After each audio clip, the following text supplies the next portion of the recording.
Hello everyone, welcome to Conceptual Learning.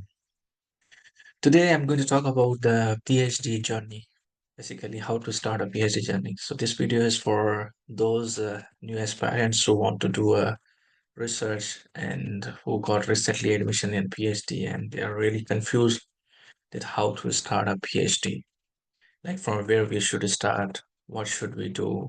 These are a lot of questions they're going to ask them from the seniors, from supervisors and so on. So basically, PhD journey is a very typical one, and there are a lot of ups and downs. But in this video, I'm going to give you some tips and tricks, some recommendations, ideas, suggestions, so that you can follow and implement in a very better way. Because the PhD journey is can be beautiful if you organized your work, if you have a good timeline, if you think that how to do a things and follow up, then the PhD journey is going to be wonderful for you. But the most important thing is in PhD journey is to pick how to pick up and start. This basically defines your timeline, how to organize the things. Okay, when you are a very new or early stage researcher, you do not know a lot of things. You are very confused how to obtain a research topic, how to study, how to get a publications, and how to finish all these things in a very quickly manner. This is not one step thing. It's a journey, okay? It's a progress. So please be relaxed and do not stress yourself. It is going to be a very wonderful journey, but if you are going to make it, okay? So how will you do it? The important thing is that organization, okay? Timeline, consistency. This is the important things in your PhD journey. And I would like to say that the PhD journey is learning thing for you. Okay, so it's a learning opportunity. You are going to learn a lot of things. Okay, if you do not know anything, so please do not hesitate yourself to ask from the supervisor. And there are a lot of resources available online, and you can learn any skill. You can learn anything, in a minute. In a minute to resolve your issue or something. Okay, it needs your dedication so that you can do it in a proper way. In this video, I'm going to tell you three most important steps to do a PhD. Okay, so let's have a look. So PhD journey. The number one step is finding a research get or research problem statement.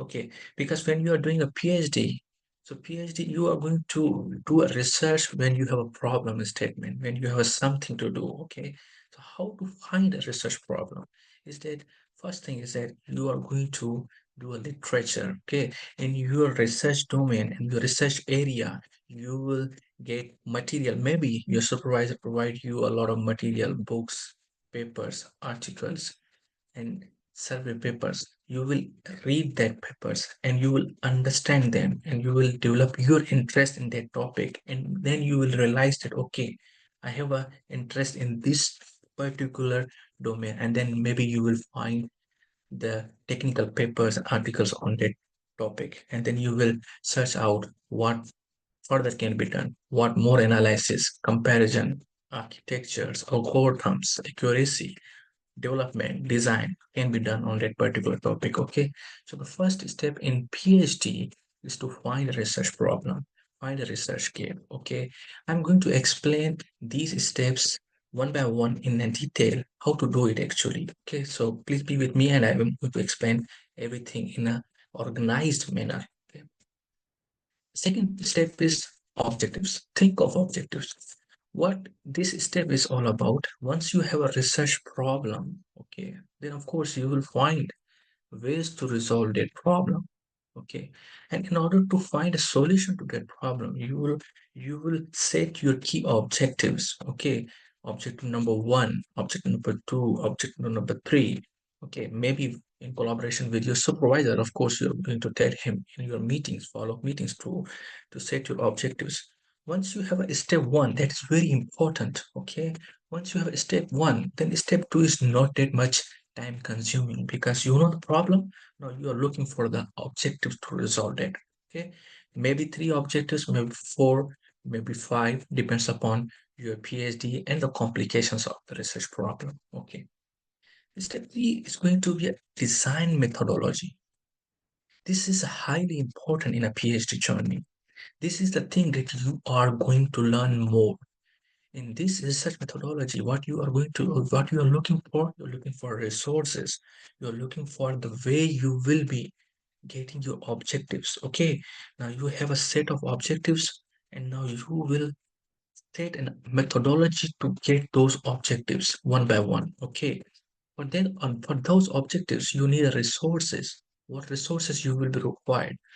What skills you will be required? What techniques you need to learn? What concepts you need to learn? So everything is in this step three is to design a methodology, procedure to get your objectives done. Okay. So I'm going to explain these three steps in a very good way so that you can understand the procedure very well. So let's have a move to the step one. Step one is finding a research gap. Okay, that is the important thing because if your field is very new, and because many students, I know many students that come from different background, their PhD is from different background. Okay, because they do not know anything in their new field, so they need to learn from very scratch to a very advanced level slowly to understand things, understand the concepts. Meet up with your supervisor. First thing you will do, meet up with your supervisor. Your supervisor will guide you. Your supervisor will provide you the research material, books, tutorials, may suggest you, may recommend you a lot of things. Now it's your time to read them all. If you do not want to read them all, just read those things which makes interest in you. Okay, or suppose if you are looking for something particularly, you may download a systematic review paper on that topic. Read that paper again and again to understand the concepts very well. If you are not understanding things, you will be more confused. So try to understand the things. Take your time, read all the paper, and develop your interest. Once you develop interest, you will find different articles, technical articles on that particular uh, research domain or research topic. Okay, then you meet with your supervisor and discuss. Okay, I have a some interest in this. I find something that it can be done in this particular domain and so on. Start reading review articles. Okay, one thing is like meet with the supervisor may provide you material. If not, then you have to read, download the review articles, systematic review papers, and to start reading them. Okay, develop interest, and if once you develop interest, you will be more focused on technical papers now. Once you have started reading the technical papers related to your particular domain, a specific area, then note down the things, what the people have done, what is already done, what you want to do. If you find some interesting to do, like for more analysis, more algorithms can be developed, more accuracy can be achieved, more architectures can be obtained. All these things, note down that, okay, I think these things can be done in this particular area. Note down these things and meet with the supervisor again. So you will be having a several follow-up meetings and weekly to discuss all this procedure. Okay. Then this is a next step. Meet with your supervisor and again and discuss, and then finalize the research gap in few meetings. Okay. And once you finalize this topic, there is a major thing you have achieved. This is all can be done in just first year of research. Okay, your career of the PhD. So I have highlighted that this can be done in 6 months or less, depends upon the complexity of your field. If you are already aware of your field, then it is not going to take 6 months. It is going to take 2 or 3 months to find out the research gap and then develop other things. But if you are very new, you can achieve this in first year of your PhD. Once you do all these things, the first step number one, what you have to do is that you have to write a research proposal as well, because this is a same thing as a research proposal, because you are setting your problem statement, you are learning a literature, you are developing your background, you are developing your justifications. Okay, all these things. And one thing I would recommend you here, if you are taking this time 6 months or more, then I'm recommending you to write in a systematic survey paper as well, because you are in this step, you will be reading a lot of papers, a lot of articles. Why not to write a systematic survey paper? Because you are already giving your time to read a paper. So try to meet with the supervisor and try to get those papers which you have studied to implement in a publication manner, to write a systematic survey and look for the publication. Okay, Okay, so let's move to the step number two. Okay, so in step two, so step two was to write down the research objectives. So in step one, when you obtained the research problem, research gap, now the next step is to find the objectives that are going to solve your research problem. Okay, so what you have to do is that you have to write down the key research objectives. The length of the research objectives doesn't matter. Shorter the objectives will determine that you are doing in an organized way. I mean, you are going to achieve all objectives in a time. Okay, but if you have a lot of objectives, maybe it requires a lot of time in your PhD. Okay, so better to limit your objectives with collaboration, with meeting with your supervisor. Okay, so write down the key research objectives. Link those research objectives with your research problem. What does it mean is that when you are writing a research objectives, it's mandatory that your research objectives should resolve the problem which you have obtained from your literature review. Okay, so link them and check that your research objectives are sufficient enough that they are going to resolve your problem which you obtained from your literature. So objectives should define the novelty and the contribution, because this is again important, because when you are writing a paper and trying to publish it in a journal, the novelty and the contribution of that paper should be sufficient enough to the research community. So what you have to do is, when you are writing your objectives in order to resolve your research problem, make sure that your research objectives are sufficient enough to provide novelty or contribution that is mandatory for the research community. Okay, and the second and the thing is about the research questions. Like when you are writing research objectives, keep in mind that this research objective should have this research question in parallel. Okay, so that you have understanding in yourself that okay, I have this research question, and this research question is going to be resolved by this research objective.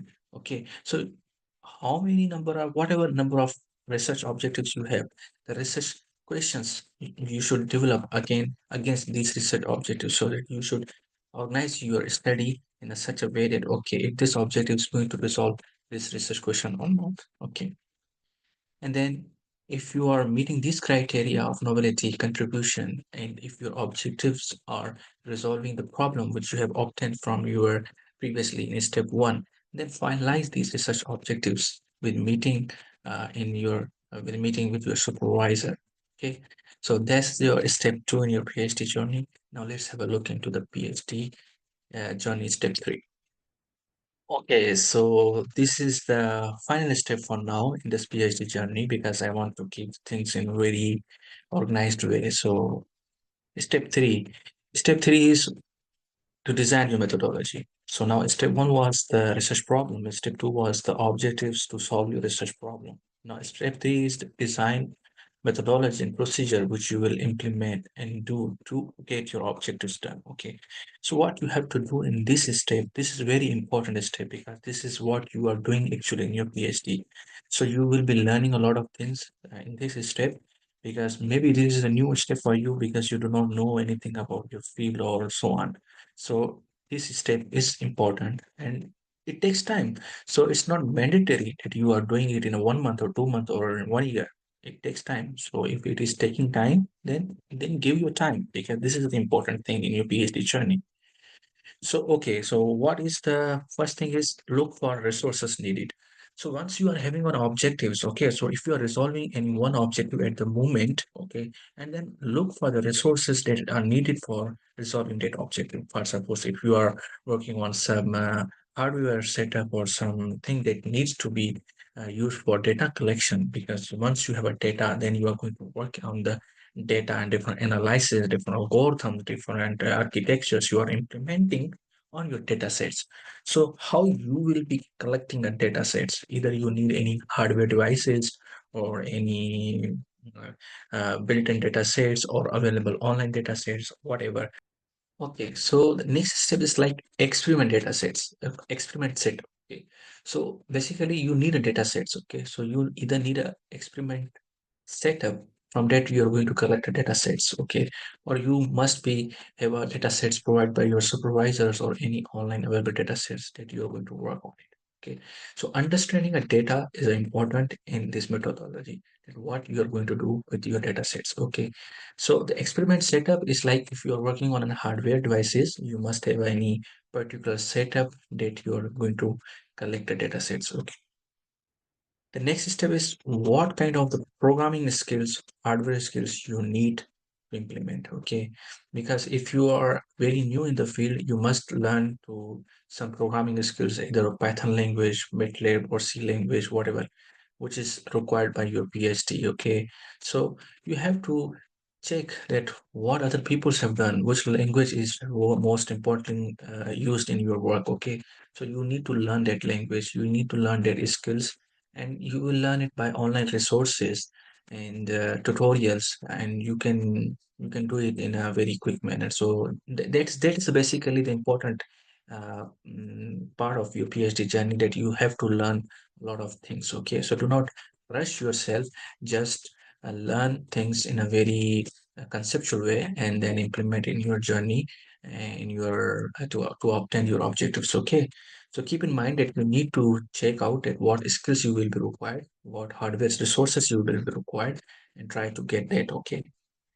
So after these things, you need to analyze your data sets. Okay, there are some statistical analysis, like you have to check and compare different output and results. So that's also important, and that's important for your publications. If you are having anything algorithm you have implemented on your data set, so what is its accuracy, complexity, and so on.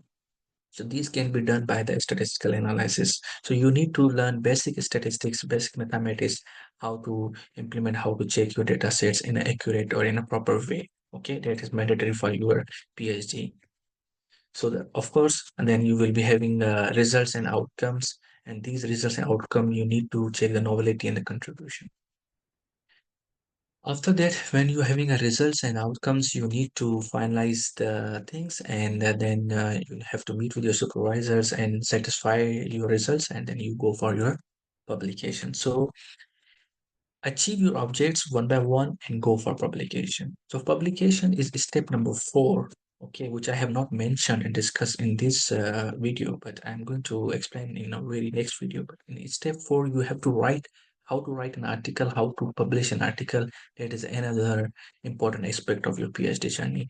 But up to now, you have only 3 steps, which are basics. Once you will do this, your PhD journey is going to be very wonderful, and you will enjoy it. So in step 3, do not rush yourself, just take your time and achieve objectives one by one, and using these uh, steps. Okay, so that's all from my side in this video. I hope that you have learned that how to continue your journey. Okay, wish you best of luck, and thank you.